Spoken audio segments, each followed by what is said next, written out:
following program is intended for mature audiences. What do you say we have a rock and roll party? All right. He's standing in front of the net with about 8 inches of his shaft in his hand. You're listening to Basically a Sports Show. Follow us on Twitter at Basically Sports. Subscribe to our podcast on iTunes. And download every episode and more at basicallyasportshow.com. Now here's your hosts, Zach, Greg, Mike. And you're listening to Basically a Sports Show. So where do we want to start, boys? Do we want to... The Kings' new logo was purple. Yeah, I was a little surprised by that. Were you guys? I was. I thought they were going with power blue and red. Yeah, I kind of had... Wish they had. I wasn't that surprised. Like, you know, I thought it would have been a jarring change for them to go back to red and blue. But I also don't know if this logo works as well in purple and silver and whatever. I don't think it does. I think the proposed uniforms or the rumored uniforms are bland as hell and, like, awful. What are they going to... And also, sack is a terrible thing to put on a uniform. Yeah, I actually like that version of the logo. But, yeah. Yeah, sack, probably not the best idea, huh? I can't imagine that a bunch of people with the mindset of 8th graders are going to have any fun with that or anything. Yeah. You know, whenever they wear that proposed alternate jersey with just sack on the front of the jersey, the jokes will be pretty easy if you're a trash talking NBA player. Right. Pretty simple. Lick my sack, bro. Which is about the level of discourse that Jamie Benn is capable of. So what did Jamie Benn do? I heard you talking about it before we started. Oh, he just wrote a Player Tribune article, and it was basically, I like to drive in my car and listen to music. Right, and according to Admiral, that makes him like the dumbest piece of flesh on the planet for some reason. I don't know. The same Admiral who was the man of the people, the Norma Ray of the boards, the champion of the working class, the guy who was so against credentialism, that same Admiral? Yeah, that'd be the same guy, probably. Oh, okay. All right. The way it was written was like very simple. It's, you know, I like to drive when I'm driving to games. I'm driving and I see the skyline and I listen to music and then I see the fans and then I see green and that gets me pumped. Okay. Way to live, Jamie. So, do we want to get right to the Ducks here or what? I'm sorry. It's your fault, I legitimately thought they had it in the bag. It's your fault. If you go back and listen to last week's show, you will hear Mike say, what if they're never meant to get to the Stanley Cup Finals and it's just a repeating cycle, 1, 2, 3, 1, 2, 3. And then dummy me steps in and goes, well, you know, if that's the case, they're due to go out in the first round. So it's our fault, Yeah. Zach. I apologize on behalf of both of us for screwing your team. They screwed themselves. Like, it just, the worst part is, this is probably the best played Game 7 they had, too. Oh, no. You mean the best played Game 7 where they came out utterly flat and uninspired?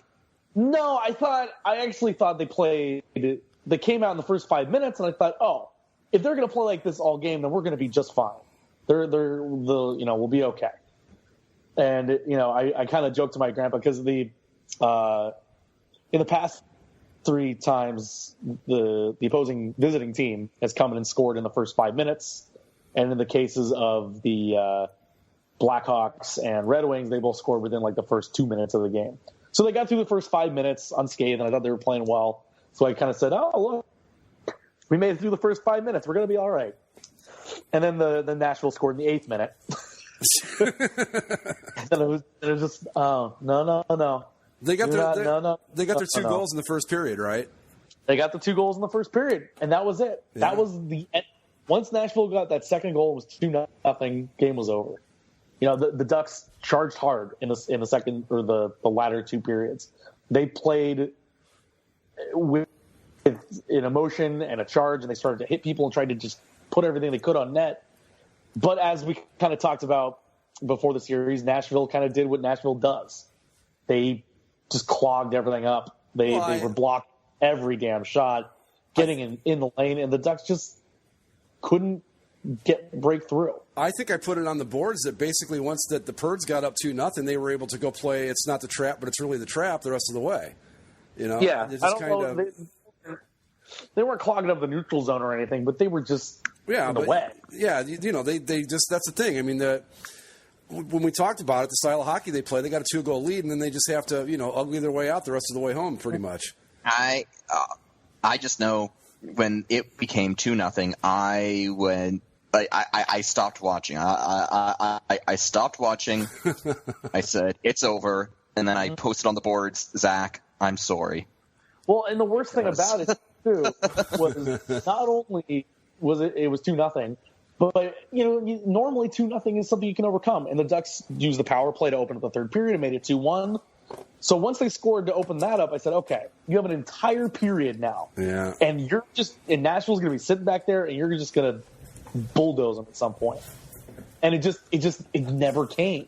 They hit the post in the final minute the final 2 minutes too. And it was just, if that's not going to go in, then nothing's going to go in. And this is the end. As I sat there after the game and tried to actually break down, like, what went wrong? Like, why did we not win this time? I don't know. I don't know. And it was a foregone conclusion that Boudreau was going to be fired. Yeah. But even over the last couple, I guess since he was fired Friday morning, so I don't firing him changes anything. Like what Bob Murray, the GM, said is one of the reasons that they ended up firing him is that even if he did come back and they did have a great season and then they would go into the playoffs, he said he wasn't comfortable with basically what the vibe was going to be, because even if you have a great season, you go into the playoffs, everyone's going to sit around thinking, well, how are we going to blow it this time? Bruce is a great coach, and this was a good team, but just from a mental standpoint, that group was going to recover from that. This is a kind of a bad comparison, but it's the best one I come up with. He's kind of like a Marty Schottenheimer. It's like he can't seem to get over that hump in the playoffs. But yeah. I didn't see the game until it was 2-0. So I don't know how they played up to that point. But as soon as I saw it was 2-0, I'm like, oh, my God, here we go again. And that, I think you're right, that at this point, no matter what they do, the minute they get into the playoffs, that's going to be there. My thing is that when you see something happen that is so remarkably similar 4 times in a row with virtually different teams every time. I mean, yeah, there's a core set of players, but at some point you've got to go, okay, look, it's not the players. And I'm not saying he's a bad coach, but does he change things? Is it something he says in the locker room? Does he not take it seriously enough? I mean, who knows what the story is, but there's a consistency there that you can't blame really on anything else at this point. When it comes down to stuff like that, though, I think part of it is the coach, but the other part of it is like, yeah, they've changed a lot of the players, but there's 2 constants: Corey Perry and Ryan Getzlaf. Yeah, I was gonna ask how much of this falls on them, because the parallels between Thornton and Marleau are starting to grow. Right? Oh no, exactly. I said it in the thread, and I've said it before. Right now, the Ducks are very much in San Jose Sharks territory, with Getzlaf playing Joe Thornton and Perry being Patrick Marleau. You have these really great teams, and they're good teams. They win in the regular season. They have talented players, but they just can't win when it matters. And you don't, if you're a GM or a fan of that team, you're like, what the hell are we supposed to do? This is as good as a team as we could build, and it's just not winning. Who's the Ducks play-by-play guy? Well, they fired the color analyst, which is Brian. Well, there you go. Step in the right direction, right there. That's good. If you are in a position of leadership on a team, you cannot afford to have a dry spell come the playoffs. It simply can't be allowed to happen. No. So it goes on Boudreau because, yes, they're 0-4 with him there, but he's also 1-7 in his career. And a couple times you could be like, all right, it's not a big deal. But it's happened in 2 locations with similar results. You know the problem. So he's gone. There's been calls to strip the captaincy from Getzlaf. Again, a la the Sharks when they did it with Thornton and Marleau. The Ducks are the Sharks, and Getzlaf and Perry are Thornton and Marleau. Okay. What is it with the Bass teams just having heartbreaking exits from the playoffs. Well, it's a bad theme. It's a bad theme. Which ones are you referring to? I mean, I'm talking about the Ducks and me being on air as the Leafs choked away inevitable victory against the Bruins. Yeah, that was rough too. See, the Ducks haven't done that. I mean, whenever they lose, they get out of the gate and say, "We're going to lose early." And it's it's not like a gut punch. It's more like just a slow grind towards inevitable demise. Instead of like a gut punch, it's more like a toothache. Of the 4 losses, despite just being 1 win away from the Cup final last year, or losing to their rivals on home ice and ending Tamus Lions career, all that, I think this one's the worst. And it was completely inexcusable. Of all of them, this is the one that shouldn't have happened. This is the one where you were 1 game away from going to the finals last year, and you say, okay, they've done it in every excruciating way possible. This year, it's got to be the breakthrough year. This has got to be the one. And you get here, you work all that whole season, you sit there, and because basically you're just waiting. You know they're going to make the playoffs. So at the beginning, it wasn't true because at the beginning they were garbage. Well, they were almost as bad as Blue Jackets. Well, yeah, but we knew that they were going to be okay. I never questioned they'd make the playoffs. But the thing is, you get here, and now it's time. And it's like, okay, you got to get through, and let's see if we can do it. And you go out in the first round. I think that would be a lot worse than going out in Game 7 of the conference finals myself. It sucks. And normally when the Ducks lose, I'm angry or sad. And this time I was just like, I don't know.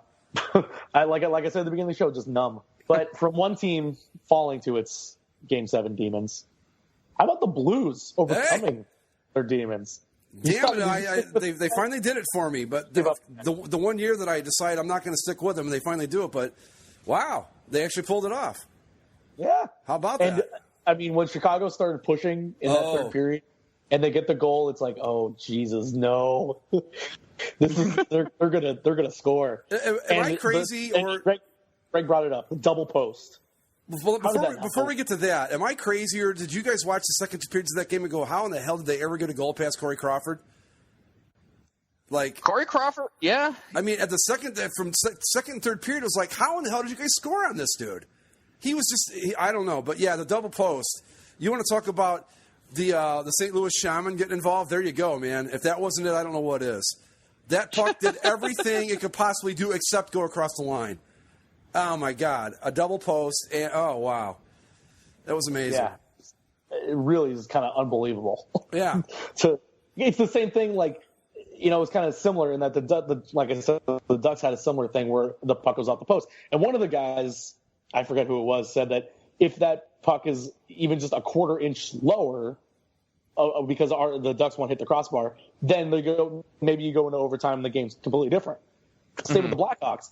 If that puck is even just another half a step to the left or to the right, then it doesn't hit the post. It goes in the net and it goes into overtime, and maybe the Blues wet themselves. That puck, you'll never know. It was just the most amazing thing. It rang the post twice.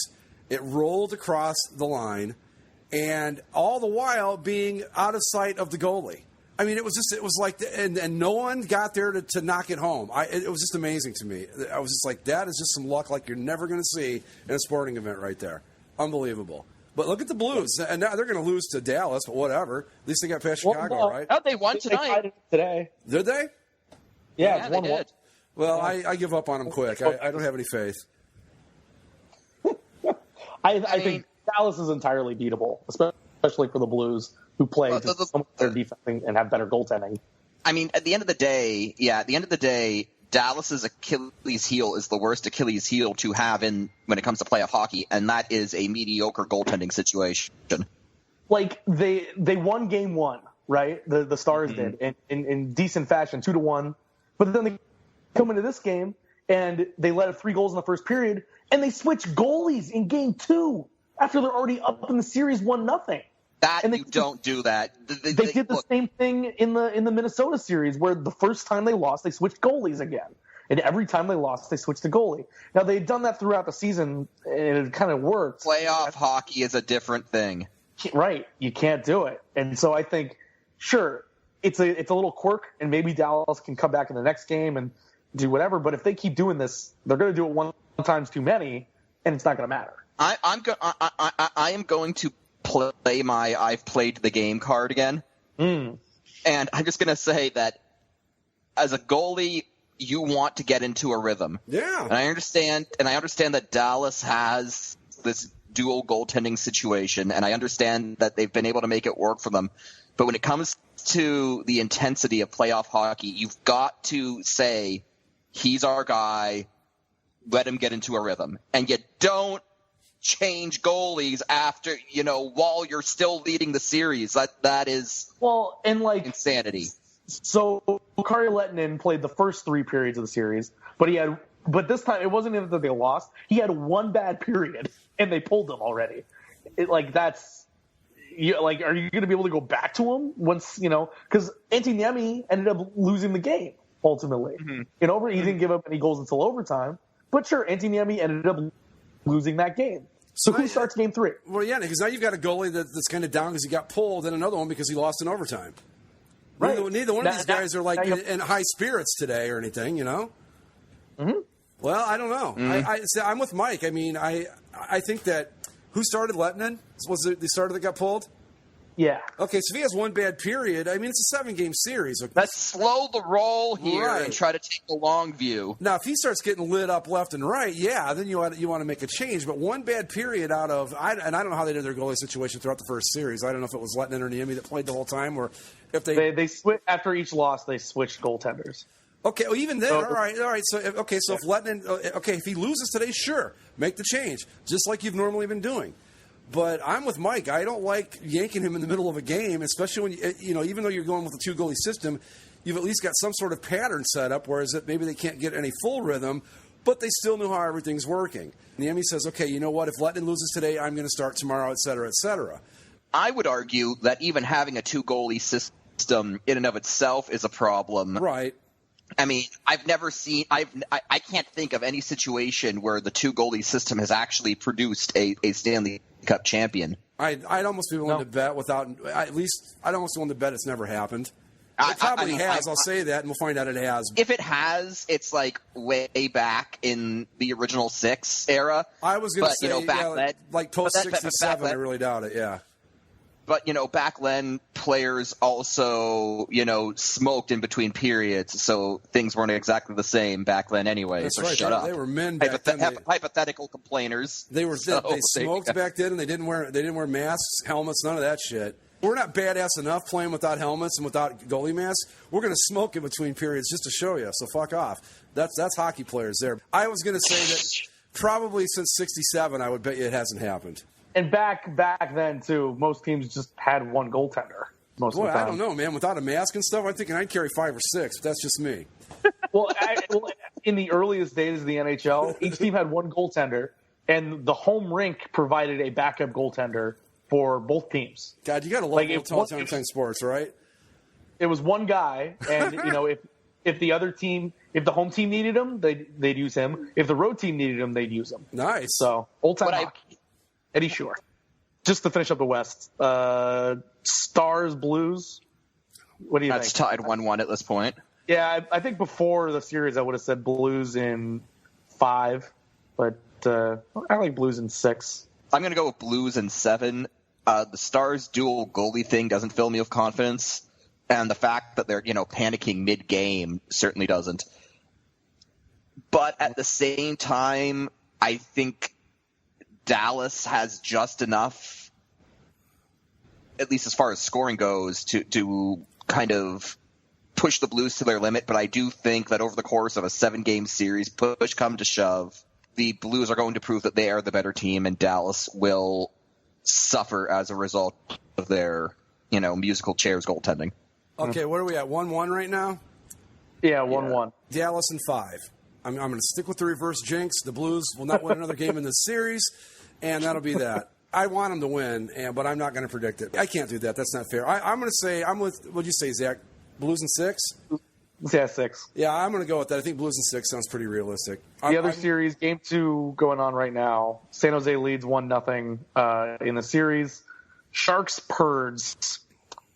I I want the Sharks to just I don't want the Sharks to end up winning the cup. I want them to just destroy Nashville because fuck that team. An annoying bunch of shits that don't deserve anything that they've earned. San Jose in 4 because why the hell not? I think the Sharks are just a better team, and you know what? I got to say they look a lot better wearing the teal in the playoffs. Don't you guys think? Oh yeah, well they actually look like the Sharks, which is a novel concept. I got to go with Sharks. I say the Purds will accidentally win 1, but I'm going to take Sharks in 5. I'm going to say Sharks in 6, but I think Nashville has enough boring, grindy hockey in them to drag this out longer than it perhaps should. But at the same time, I reserve the right to say called it if the Sharks end up choking this whole series away. So I mean they've already got a 1-0 lead. So maybe the reverse sweep happens round 2 this year. We are this close to a Sharks Blues Western Conference final. Things are setting up very nicely to have Sharks Blues in the West, and the winner of that choke fest gets to play one of the chokiest of all chokers, the Capitals, in the final. Yeah, this is very, very possible. That, you have 3 teams that could all exercise the demons all at once, but only one of them will be able to do it. And the team that loses in the Stanley Cup Finals has to blow a 3-0 series lead. Oh, no. Well, no, because the team they're playing couldn't possibly mount back from a 3-0 series deficit. You're just creating a paradox here, Mike. This is kind of like the who wins. Who wins when the stormtrooper takes a shot at the Star Trek red shirt, right? Right. How does that work? It just creates a paradox is all it does. It'll end up going to Game 7, and it'll be 8 overtimes. Who do we like in the East? What do we got left? We got Caps and Isles and Pens. Caps, Pens. I'm sorry. And Isles and Lightning, right? Isles and Lightning are both tied 1-1 as well. I like the Islanders because there's something plucky about them that I'm really enjoying. I'll tell you on that. I'm there with you on that. I'll tell you why I'm picking the Islanders in this. It's Honky the car. Oh, of course. No. Honky, the power of dreams. Of course. The power of dreams. That was my favorite picture that to be found. Honky the car, man. I mean, they're tied 1-1 going back to Honky's garage in Brooklyn. John Tavares is playing out of his mind right now. He's had an amazing playoff. I've got to go for Honky the car magic. So they split the series in Tampa. Now the Lightning are going in to Brooklyn, and I don't know if they can beat Honky on home ice. I like the Islanders a lot, this whole thing. I'm taking the Isles in that one, too. I like it. Yeah. I think I'll go Isles in, we'll say 6. I like the cut of the Isles jib. Yeah. Yeah, Isles in 6 seems about right. They're plucky. They're something. And God, plus, great jerseys, too. Exactly. When you take all the full uniform sets of all the teams left, it's either the Islanders or the Blues that have the best overall package. Although Pittsburgh's home is good, but they have to deal with that fill-in-the-blank edge nonsense on the road. Then again, I also do like Dallas. I do like Dallas's. Yeah, but I like the Blues. I mean, honestly, it's not like I'm some sort of closet Blues fan. The reason I picked them is because, A, I wanted Chicago to lose, and B, I like their uniforms. I'm picking the Islanders. I'm with Zach. I think they just got something about them. But when it comes to uniforms, man, they're just badass. Everything about their uniform-wise just works, and I don't care what people say. That logo is amazing. Yeah. Yeah, despite them not having the location of their home arena on the logo anymore. They should probably tweak that. They really should add Brooklyn and Queens to the edge of that thing. Just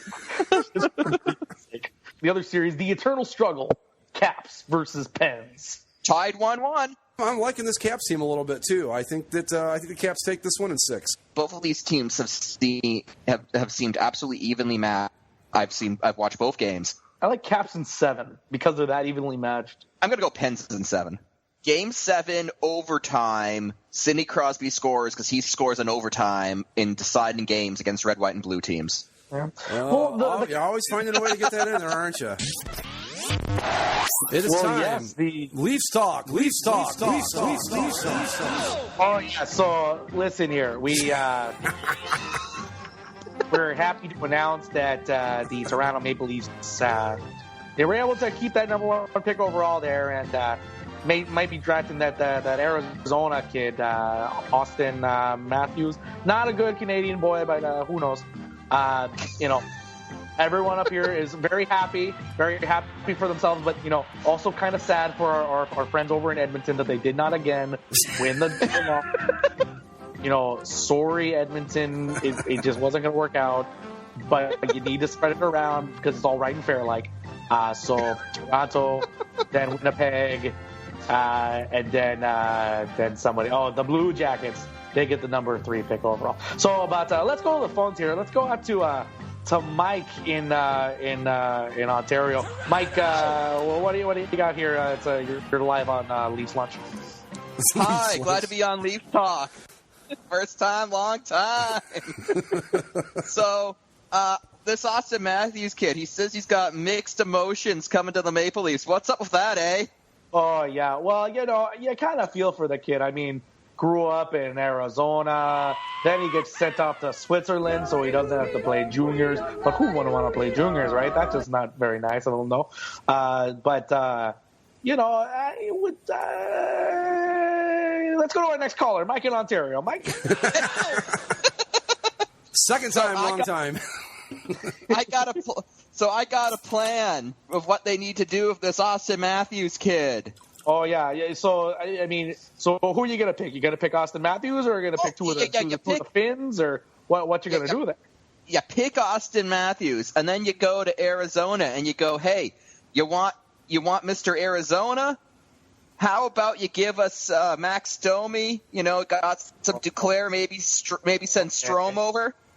Yeah, all good, very nice Southern Ontario boys there. Max Domi, of course, son of Ty Domi, former Leaf, of our former Leafs. One of the greatest Leafs he was. Yeah. Oh, the greatest Leaf in the Pantheon. He's no Dougie Gilmore, but he's a pretty good Leaf. Yeah, he's a good Leaf too. Okay, but I can't do this for much longer. The bit runs its course after a while. Yeah. I don't think that trade. I don't think that would go through. I mean, Arizona would want it, but they also kind of want to keep Max Domi, and that the Coyotes would try to trade Shane Doan. Sure, we'll take Austin Matthews. You want Shane Doan? Well, as Matthews, I mean, has he made it? He's not pulling like an Elway here and saying, "Look, I don't want to go to Toronto," but he's made it kind of clear. No, he didn't say that. But he's not. He's not exactly crazy about it either. Is the impression I'm getting, right? He said mixed emotions, and I think I understand what he means. He's a kid that grew up in Scottsdale, Arizona, right, and then played around the country doing as he developed. But it's probably one of those things where he wanted to. He probably would have liked to have been picked by an American team, but he's just happy to be in the league, no matter what. So hey, well, it could have been worse. He could be going to Edmonton. That was the big thing. Like, please, just not the Oilers. Right. Well, and when they were doing the way the lottery worked this year, the lottery was for the first 3 picks overall. So when they got through it to the top 3, and there were they pinpointed the 3 teams that had won the lottery spots, and it was Toronto, Winnipeg, and the Blue Jackets. Mm-hmm. So it was like, that would be the perfect thing for the Blue Jackets. Yeah. To get a guy like that to be able to start, rebuilding or get a jump start on that, refresh, rebuild, whatever they're trying to do. But of course, they came in third in a 3-team race because that's right. They came in third. They came in third, and that'll make them happy because their general manager, Jarmo Kekalainen, he's a Finn. Who, by the way, does look like a Bond villain. Yes, he does. And outside of Austin Matthews, the 2 best players are 2 very good Finnish prospects. So Jarmo Kekalainen's happy with what he's probably going to end up with. And then the other one was Winnipeg, and it's like, that'd be really nice for the Jets, but kind of like Connor McDavid, we would never get to see this guy on TV ever. That would be hilarious. That would be hilarious if, the year after Edmonton gets Connor McDavid, Winnipeg gets Austin Matthews, and, some 2 of, the brightest young stars entering the NHL get, shunted off to the Western Canadian prairies, and nobody in the U.S. gets to see them. Yeah, I mean, the only time we got to see Connor McDavid once on national TV, and it was just because he was playing Jack Eichel. It just, that's a shame. But, it's so the Leafs finally won something, Mike. I okay, I am legitimately psyched about this, and obviously I was kind of going for, your typical Southern Ontario sports fan you find in a sports bar somewhere who has all of the answers for how to fix the Leafs. But that aside, I'm not entirely being facetious with that trade. Obviously, I don't think the Leafs would get all three, but I don't think it's outside of the realm of possibility to go to Arizona and be like, hey, we've got this Arizona kid. He would probably like to play for you more than us anyway. Not to mention how much of that helped that Arizona franchise overall to have a hometown kid playing there, Yeah, it's probably the one thing that that the Coyotes could probably use to successfully market to their hypothetical fan base. Right. So with all of that in mind, I don't think it's outside the realm of possibility to be like, look, you've got three young prospects, promising prospects, Arizona. We, the Leafs, we're in the middle of a rebuild. We could use a player to that. We've got this Austin Matthews kid. Let's talk. Let's see what we can work out. And no, we're not going to take Shane Doan. Well, now is Matthews at the same level as like a McDavid or even an Eichel? I mean, is he like that, like the generational talent? Or he's not. He's not a once in a generation talent, but he's nothing to sneeze at either. He is a clear number one pick. Okay. Yeah, he unless the Leafs decide to do something really dumb, it's going to be Austin Matthews, and he's supposed to be a pretty good player. Probably just a step below Eichel, but kind of along the same line. But definitely not McDavid or anything like that. But yeah, he's going to be a good player. But the reason that he was born in Scottsdale and started playing hockey there. So. Well, the reason I'm asking is because Mike's talking about this trade. Now, if it's a guy like Connor McDavid, you're never going to hear the end of it if you pull a trade on that. But that's what I'm saying. Is he a guy? No. But would the fans go, oh my God, you let Austin Matthews get by? No. That's what I'm asking. You see, because there's a difference there. If it's not that kind of player, then why not take a look at it? Exactly. He's not. Austin Matthews, as good as he is, isn't a sort of Connor McDavid or Sidney Crosby level player. So you do have that freedom to sort of shop around. And I'm just saying, go to the Coyotes and say, is there a deal here? And obviously, if Arizona doesn't bite, if they don't want to part with Domi, Duclair or Strom, if they don't want to do that, then fine. But at least float it in their direction and see what happens. Yeah, I think it's the worst idea. Yeah, and obviously losing out on a player like Austin Matthews, that's never something that a team sets us out to do. But I think Leafs fans would be okay with it if they traded either Matthews or just the pick itself for one of the very promising young talents that Arizona has. Yeah. Well, hey, at least it's not Edmonton. Right, it's not Edmonton. And I think any team would be stupid to not kind of look at their options and see, even just call up Arizona and see, hey, what would you give us if we were open to trading the number one pick? Not saying that we are, right? But if it's on the table, what would you be possibly offering? And then they would say, maybe this and this and this, and say, okay, we'll think about it. Or just information to have. Mm-hmm. And, I think they'll ultimately end up keeping it. Although there is a possibility that if you call the number listed for the Arizona Coyotes, Lou Lamoriello might give him a call, then he'd get Scottsdale Credit Union or something because they've been foreclosed on.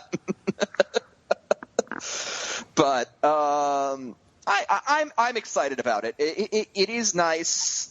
The Leafs actually, we've got Babcock in place now, number one draft pick. That's either going to result in getting a great player like Matthews or using that pick to as leverage in a trade to get more players. So for the second off season in a row, I'm happy to be a Leafs fan. Optimism. I feel optimistic about the Maple Leafs. Well, and don't forget, Steven Stamkos is headed your way too, right? Yeah, and Steven Stamkos is probably going to head up here because, one, he's from Toronto, and two, MLSE just has a Scrooge McDuck money vault that they can offer him. Well, that, I mean, and not to mention the fact that all of his luggage is already color coordinated, so that helps too. Yeah, he doesn't need to buy new gloves. Right, new gloves. You think about the possibilities. You know, we sit here, we get Steven Stamkos, we get Austin Matthews, and all of a sudden we're Cup contenders year one, right, guys? Right? Right. No, yeah, year absolutely. one. Stanley Cup champions, right? We can plan the parade route right now. That's right. Oh yeah. Right now. And we'll trade you the Raptors too. They could be the Phoenix Suns too. I gotta say, it is a little bit strange seeing Ryan Johansson playing for the Purds. Yeah, and the number 92 is a weird jersey number. Right. I think he wore number 92 is just a really unbalanced jersey number. Wasn't he 19 in Columbus? I want to say he was 19. There was already a 19 on the Nashville roster, so he did what a lot of these young players are doing now, and they chose their birth year as their number. Yeah. So 92 it is. Yeah, okay. Although that's gonna be interesting when the players born in 99 start entering the league. That's it, because last year was Connor McDavid at 97.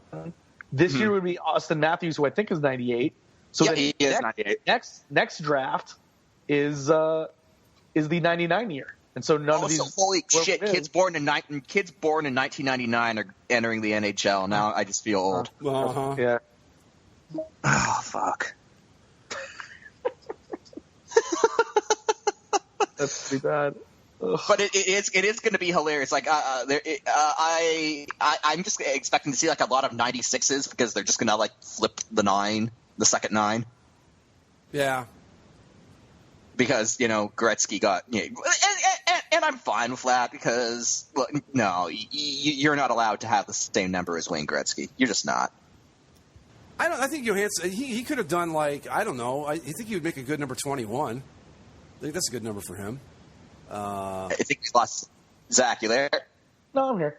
He's just listening to me talk about my Ryan Johansson's number. But then again, we got Seth Jones, who I suppose is I don't know. It's just weird seeing him play. But then I'm kind of glad to see him on a good team. I liked the kid when he played in Columbus, so who knows? All right, are we done with Leafs talk? Toronto! Leafs talk. Leafs talk. Oh, Canada, our home and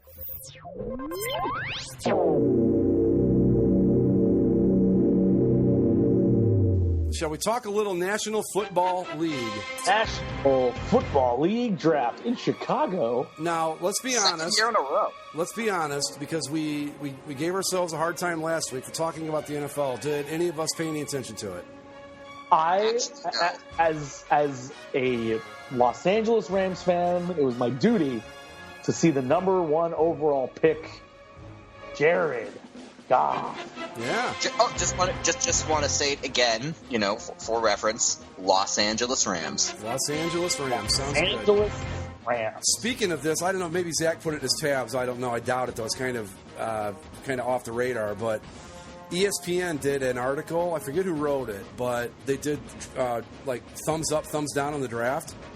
And of the 32 teams in the NFL, he gave a thumbs down to just 2 teams, which were New Orleans, I believe, and I forget the other one, which wasn't even the Cleveland. Best. No, actually, they got a thumbs up. So basically, even though it was supposed to be, okay, here's who did well and here's who didn't, everybody did well except 2 teams. And both teams that didn't do well, he said they just barely didn't do well. So I'm like, okay, it's the greatest draft of all time. But the best part is that the St. Louis Rams had a really good draft according to this guy. I'm like, really? How did that get past everyone? It said St. Louis Rams right on the thing.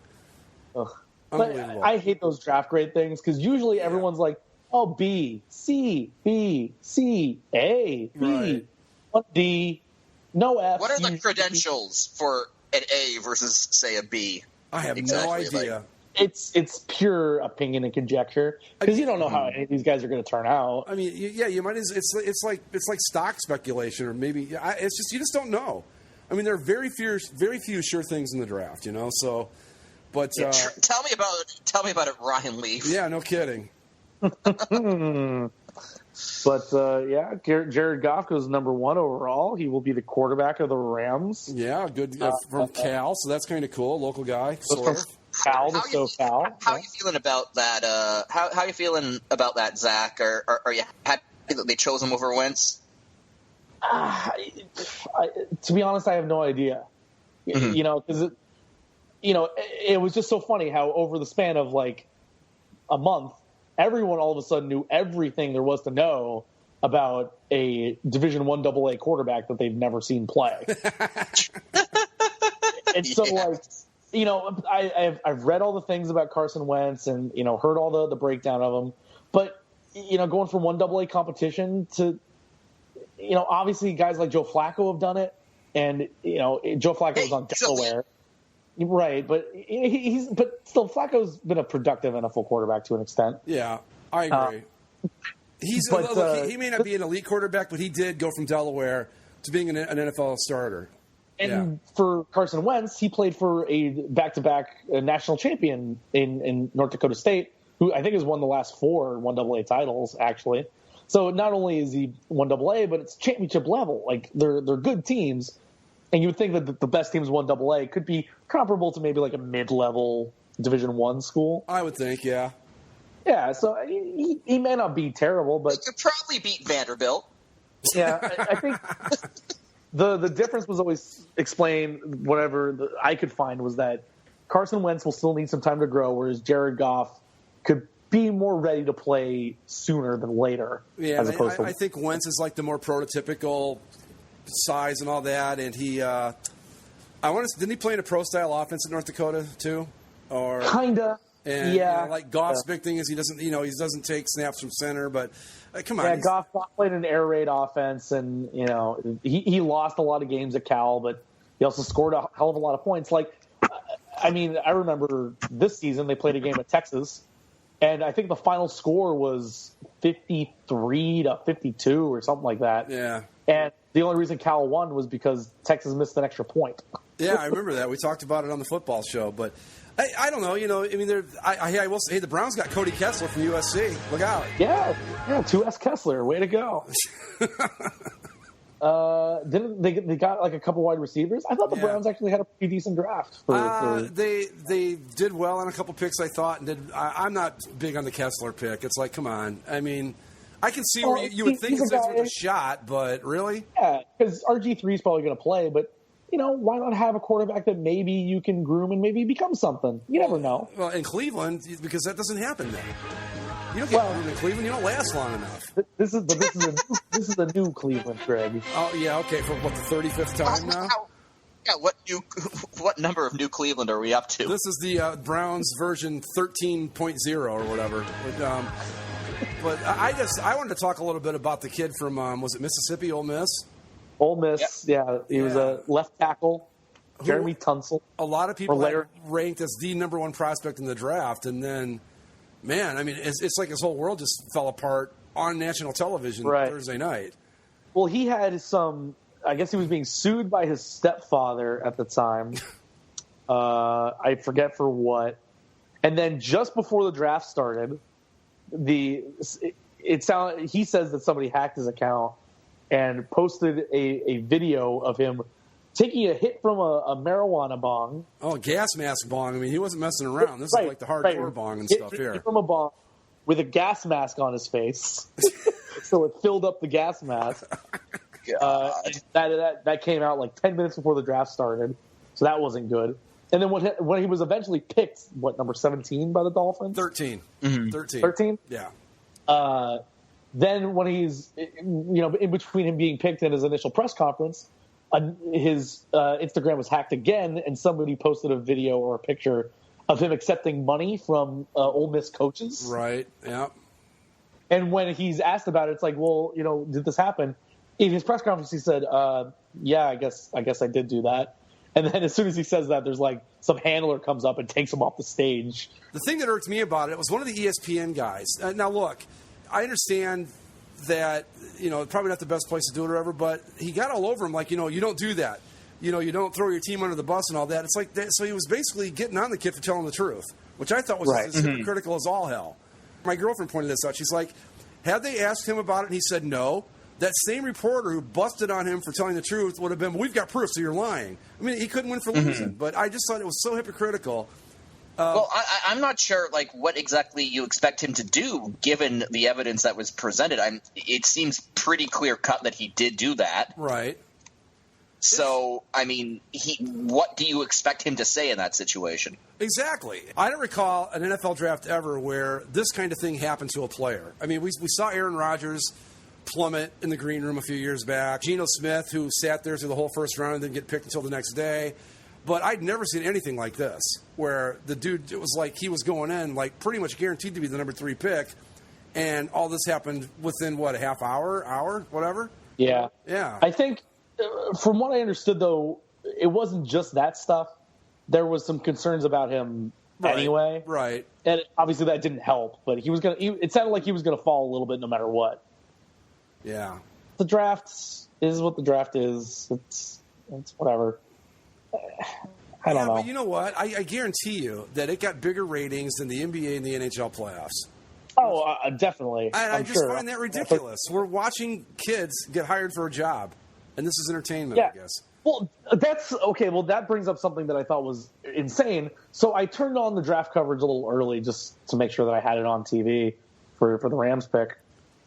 And they sung the national anthem before the draft. Huh? Like it was Are you shitting me? Really? No. And so they had all the draft picks that were going to be sitting in the green room that nobody was actually ever going to fucking see. They announced them like they were the starting lineup to the game. Oh, my. They went through them. Jared Goff, quarterback. Cal, Carson Wentz, quarterback. North Dakota State, and on down the line. And then they had someone sing the national anthem. Before the draft? Yeah. Oh, my God. Like it was a legitimate sporting event. Only the National Football League. And then another thing that happened during the draft, at least presentation-wise. So the Bears made a pick, or made a trade. And I guess they had already planned during the Bears pick, they were going to have, I believe it was Walter Payton's widow, and the Walter Payton winner was going to come out and be like, now that the Bears are picking, here's a bear connection or whatever. Right. So Roger Goodell brought him out and was like, here, look, all the nice things we do, and an old lady, and Walter Payton, love me, Chicago.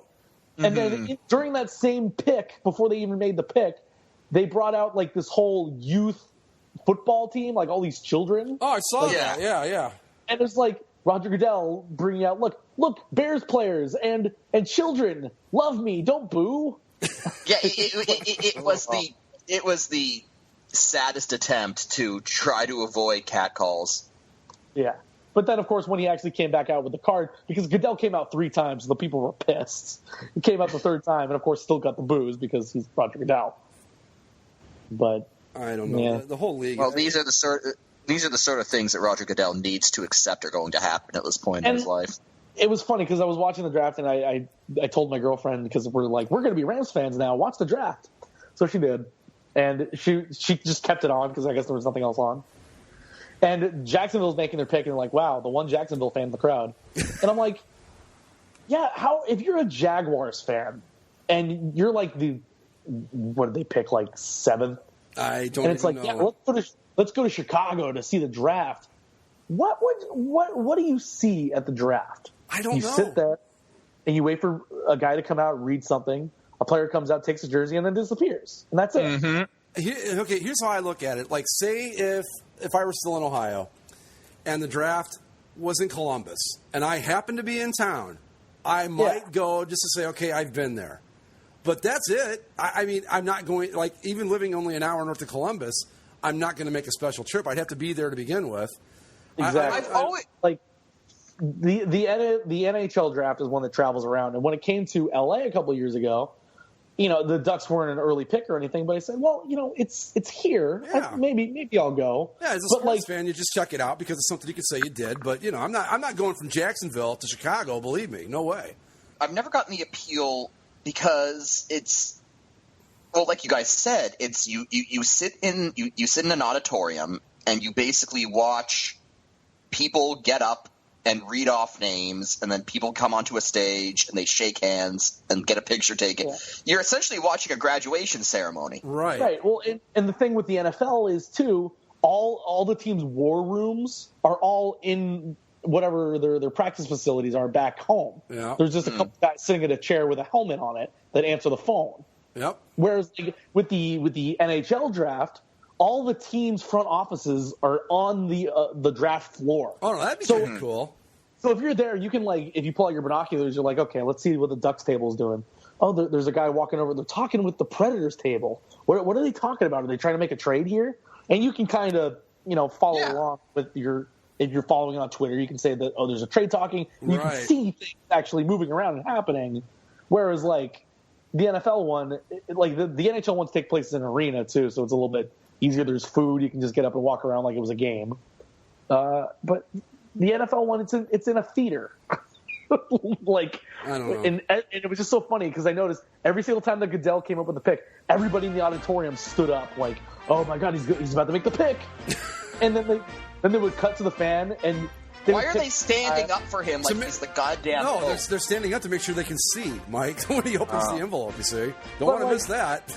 But it's they announce a name, and if it's somebody from some lower level school or some mid conference school, you don't know who that guy is. No.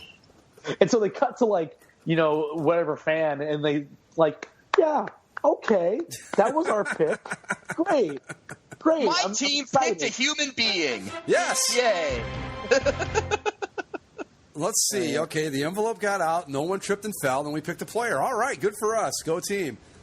Yeah. What did you think of all your Ohio State Buckeyes? I was going to say that, I asked you guys about watching the draft. This is what I thought was funny. I wasn't watching it. I was sitting out on the back deck watching a baseball game. My girlfriend comes out and she goes, for the first 16 picks have been Buckeyes. And I'm like, are you watching the draft? She's like, yeah. I was like, okay. But yeah, I just thought it was pretty funny. Because she's like, it's boring, but I'm watching it. And I thought, well, that pretty much sums up why everybody watches it, I think. See, yeah. If I ever went to the NFL draft, I would play into its over the top nature, and I would go in fucking tails, man. Like I would go in top hat, full tails, and just to show that I'm a Chargers fan, I'd have a Chargers lapel. But would you wear a monocle? Is what I'm saying. Oh, obviously, yeah. Okay, there you go. Now we're talking. With a walking stick with a diamond on the top of it? Oh, yeah. And gloves and the whole thing. And I'd sit there, and every time the Chargers made a pick, I'd golf clap. Just stand up. Bravo, boys, bravo! Fully, tally-ho. And, if the Chargers traded their pick or made a bad one, balderdash! How could Exactly. In all my years of National Football League drafting, I have never seen such a display. Speaking of National Football League drafting, to those familiar with the league, the show The League, the Tampa Bay Buccaneers kind of pulled a taco there and drafted a kicker. I suppose the third round, fourth round, something like that? Third, I think. I don't remember the last time that happened. It's happened Janikowski. Yeah, he was a third round pick, right? Yeah, it was Tampa Bay. I don't know who was the player. Do you know?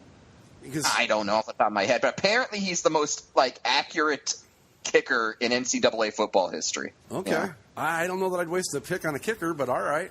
The Vikings drafted the first ever player straight from Europe. From Germany, wide right? receiver Yeah. from Germany. Oh, hey, the Browns made a deal, guys. Kevin Costner's on the phone, right? Where did I see an article? It was somebody wrote that, and explained why Kevin Costner's the best GM the Browns have ever had, which I thought was hysterical. It's probably not wrong. No. After swapping a horde of draft picks since Thursday night, Cleveland has swung a deal for something else, a veteran cornerback. NFL media insider Ian Rappaport reported Saturday that the Browns have traded for Dolphins cover man Jamar Taylor.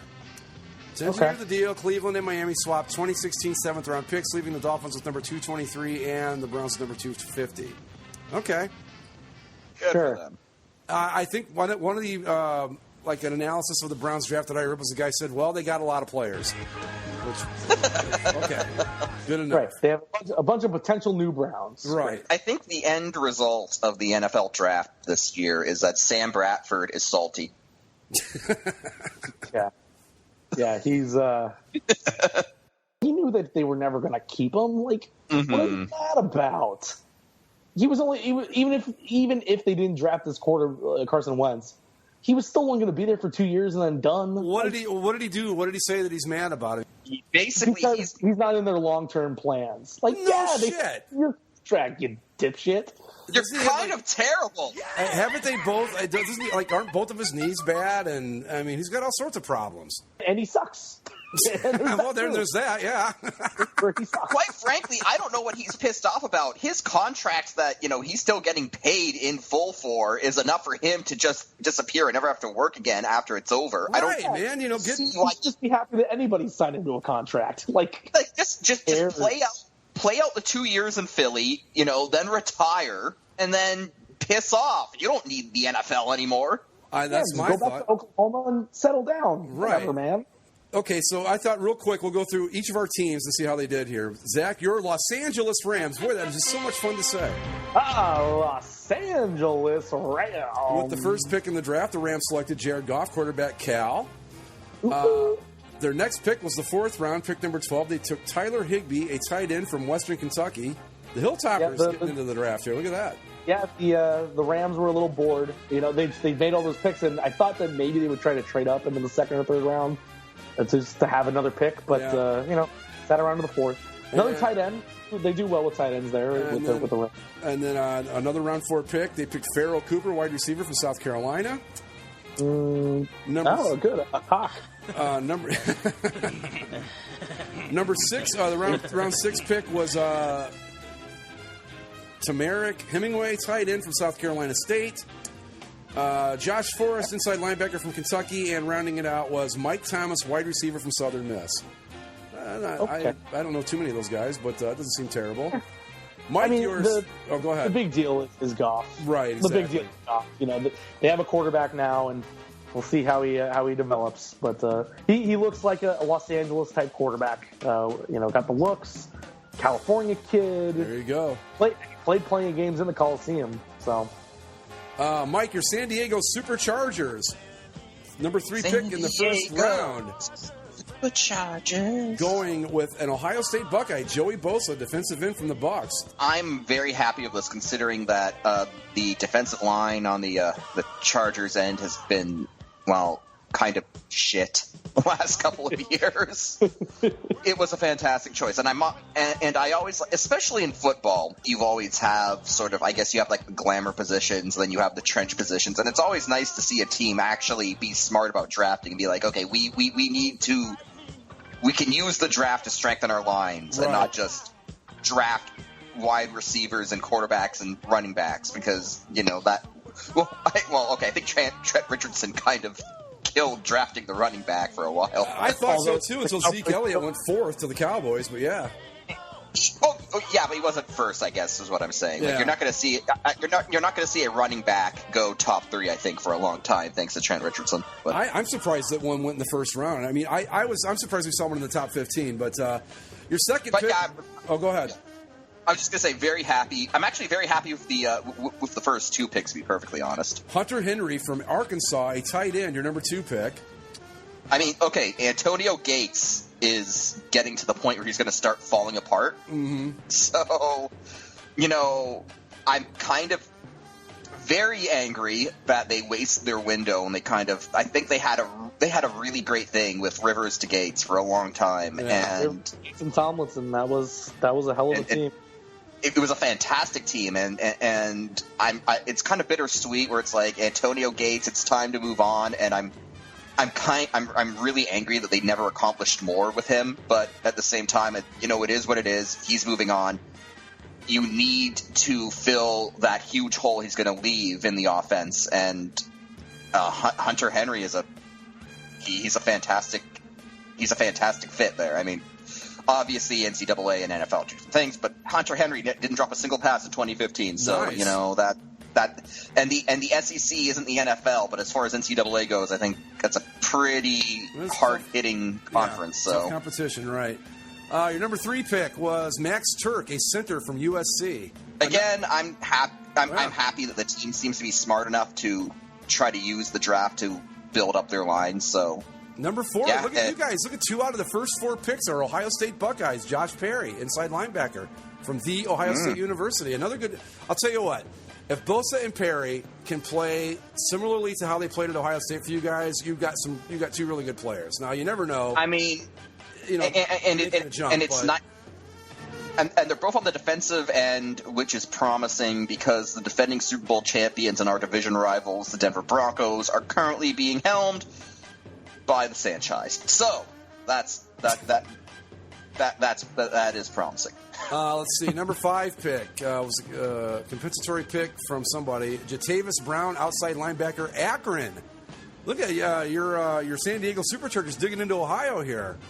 Well, how do the Cleveland Browns feel that all their good Ohio boys are being taken? I'm sure they're very unhappy about it. Number 6 pick, Drew Kaiser, a punter from Texas A&M. Wow. Right. And I believe that the Chargers posted a farewell on their website to Mike Cyphers already. So.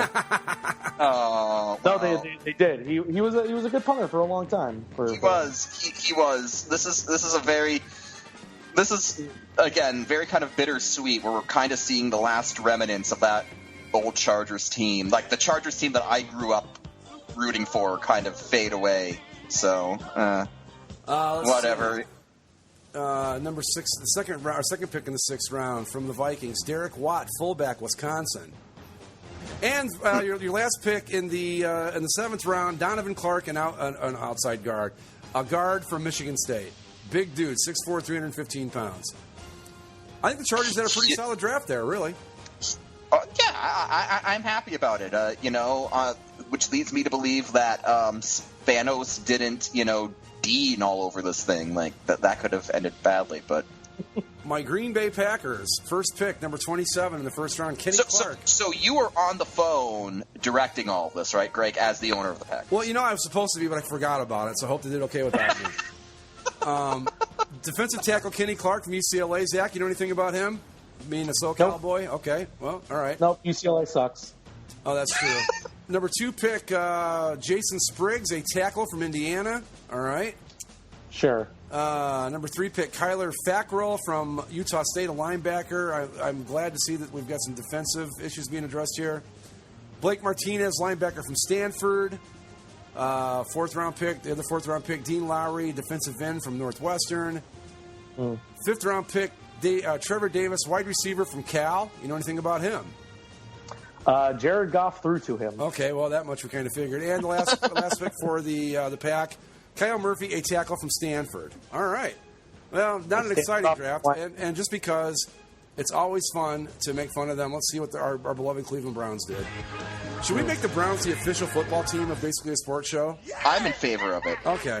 Myself. So now we go to the official team of Basically a Sports Show, your Cleveland Browns. First pick, after a bunch of trades, they went down to number 15, Corey Coleman, wide receiver, Baylor. I think he's pretty good. Number 2 pick was defensive end from Oklahoma State, Emmanuel Ogba. How do you say that? 3rd pick, Carl Nassib, defensive end, Penn State. Sean Coleman, offensive tackle from Auburn. Quarterback from USC, Cody Kessler, 3rd pick. Their 3rd pick in the 3rd round from the Panthers. In the 4th round, Joe Schobert, a outside linebacker from Wisconsin. 4th round pick, wide receiver Ricardo Lewis from Auburn. Derek Kindred, free safety from TCU. Seth DeValve, I guess, tight end from Princeton. Wow, look at that. Ivy League getting some love. Yeah, there you go. Jordan Payton, wide receiver from UCLA. But they did draft a shitload of players. Look at all these guys. Spencer Drango, an offensive guard from Baylor. Rashard Higgins, wide receiver, Colorado State. Trey Caldwell, defensive back, Louisiana Monroe. And Scooby Wright III, inside linebacker from Arizona. He was good. I know. I was going to say. Before he got injured, he was really damn good. Yeah. Okay. Are you telling me that at least 2 other people have the first name Scooby? Scooby Wright III. That implies that there's a Scooby Wright Jr. and a Scooby Wright Sr. This is true. Scooby is a nickname. His actual name is Philip Anthony Wright III. Oh, no, I think it would have been better if they were all named Scooby. Come on. All descendants of the original Scooby, Mr. Do. But anyway, any more on the NFL draft, or should we move along? Well, Greg, because we forget. I am a Los Angeles Rams fan, but I'm still splitting time as I wean myself off from the Indianapolis. Let's check out the Colts and see how they did. And I think the Colts had a fantastic draft, if I must say. Number 1 pick, number 18 in the first round, Ryan Kelly, center from Alabama. They need a center. Yeah. Andrew Luck's had like 4. Yeah. So second round good. pick from the Packers, TJ Green, free safety from Clemson. Mm-hmm. Yeah, you definitely need some defensive help. Yes. LaRaven Clark, offensive tackle from Texas Tech. I like the move of a couple linemen early here for the Colts. That's some smart draft. LaRaven. L-E apostrophe Raven. What did I say? No, you said LaRaven. I just wanted to. Yeah. It's a unique one. I don't think I've seen LaRaven before. I'm waiting for like a Latam or a LaBob, but we'll get there someday. That's so LaRaven. But continue. Yeah, why isn't there like a LaTim? Are you freaking serious? Or LaMike, for that matter. LaZach, LaGreg, come on. Hassan Ridgeway, defensive tackle from Texas. D-tackle, again. Yeah. Fine. Antonio Morrison, inside linebacker from Florida. Yep, Florida, linebacker, good. Joe Haig, offensive tackle from North Dakota State. Blocked for offensive lineman. Yeah. Hey, yeah. Trevor Bates, linebacker from, ready for this, Maine. Home of the, what's Maine? Anyway, but yeah, another good pick there. And Austin Blythe, center from Iowa. Yeah. I heard a lot of good things about Blythe before the draft. That's might be a good pick. But yeah, they address needs, I think. For the first time in a long time, the Colts actually drafted things they needed. Yeah. Like line and defensive players. Right. So hopefully they work out. Yeah. Well, if you can get half of these guys that work out, it's a good draft. Ladies and gentlemen, Zach's Tabs. Zach's Tabs! Take it away. So let's do some kind of important stuff and go back to the roots of what basically the sports show was founded on. Big news out of the ESPN complex. Yes. 2 big losses this week for the worldwide leader. First off, we'll go with the one that we give less of a shit about. Skip Bayless is going to leave ESPN for Fox Sports after the NBA Finals this year. His first take show will be the NBA Finals. He will then come over to Fox, where Jamie Horowitz, producer, who started off the Embrace Debate movement at ESPN and basically gave rise to Skip Bayless's career on TV. He'll be working with him over at FS1. Isn't FS1 supposed to be the alternative from this shit? Yep. It was, and then they realized that, well, it wasn't working. the ratings are where the ESPN crap is. So they're kind of a little bit of it. But yeah. I do have to say, I like the new Jay and Dan show. I think it's pretty funny with just the single camera in the room and all that. That's kind of cool. Yeah. So long, Skip Bayless. Who knows? Maybe it won't be as bad on Fox Sports, but I doubt it. Yeah. Who are they going to replace him with? Who's Stephen A. going to have as his new partner? Do we know? Or are they just going to rotate people in and out? I don't know. Hopefully it just means the end of that whole thing. But we'll see. The other bigger, probably more important news. Yeah. A pillar of the ESPN broadcasting, especially when it came to game presentation, and one of the best in the business, Mike Tirico, leaving ESPN for NBC Sports. He will take over the play-by-play of Thursday Night Football because NBC has the second half of the Thursday Night package this year. He's also expected to do things like the Ryder Cup and the British Open for NBC. Mike Tirico had a lot of hats at ESPN. Yes, he did. Monday Night Football, basketball. He did some college stuff here and there too, as well as the golf coverage. So it probably won't be one guy that replaces Mike Tirico. No. They'll probably have several of them. I've heard Sean McDonough is like the leader in the clubhouse right now for taking over Monday Night Football. That's the only name I've heard so far, which I don't think is a bad pick, really. It's not a bad pick, but it's kind of I don't know, uninspired maybe. I think Brad Nessler would have been. I thought Brad Nessler would have been a really, really good pick, but apparently his contract is also up, and he's supposed to be going to CBS to take over the SEC coverage, or be one of the guys and eventually take over for Vern Lundquist whenever he leaves. Well, I think that's what we're seeing with Tirico here at NBC. He's being groomed to take Al Michaels' place when Al finally sits down. Costas, right? He could very easily Costas, on the Olympics, right? Yeah. Yeah, Tirico's good. it's going to be ESPN lost about 7 guys when he walked out the door. I'm sure when they do the Olympics, he'll be used a lot Yep. in the Olympics. I'm sure he'll do the golf at the Olympics as they're putting that in for Rio this year. But I mean, if you think about it right now, NBC's got like probably the 3 best guys out there, really.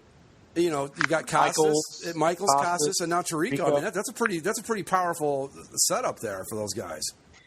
Yeah, no, they've got a lot of firepower. Yeah, it's there. So I thought it was kind of an interesting move because you think about it, ESPN is always going to have the most stuff, right? And so when he goes to NBC, he's going to have more limited. It's probably just like I said, going to be the football and the 2 golf things, but. Maybe he's at a point where he can definitely command whatever salary he wants. Yeah. And he doesn't have to work as much and get paid more to work for NBC. So, probably a good move overall in that respect. I think so. The Detroit Red Wings, this upcoming season will be their last in Joe Louis. They'll be moving to a brand new arena the season following in 2017-18. And that new arena has a name. God. Little Caesars Arena. Well, of course. What else would you call it? Owned by Mike Ilitch. The Red Wings are, and Mike Ilitch, of course, owns Little Caesars.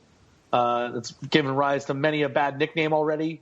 The pizza box, the pizza oven. People asking if the arena is hot and ready. And, of course, it sucks compared to everything else, but, hey, it's only $5. That's led some Red Wings fans unhappy with the name, thinking it's not a great arena name. So there's been a petition started online. It's gotten 12,700 signatures already to change the name from Little Caesars Arena to Caesars Coliseum. That just sounds pretentious and dumb at the same time. Why not just call it the Joe Louis Arena, the sequel, like Yankee Stadium did, or Brown Stadium for that matter. Yeah, I mean, you knew any new stadium that's going to come in is going to have naming rights. The only arena in the NHL after this next year to have no sponsor is Madison Square Garden. Madison Square Garden will be the last NHL arena without a sponsorship. There used to be cool arena names, like you had the Omni in Atlanta and the Spectrum in Philly, the Fabulous Forum in Inglewood, the Richfield Coliseum.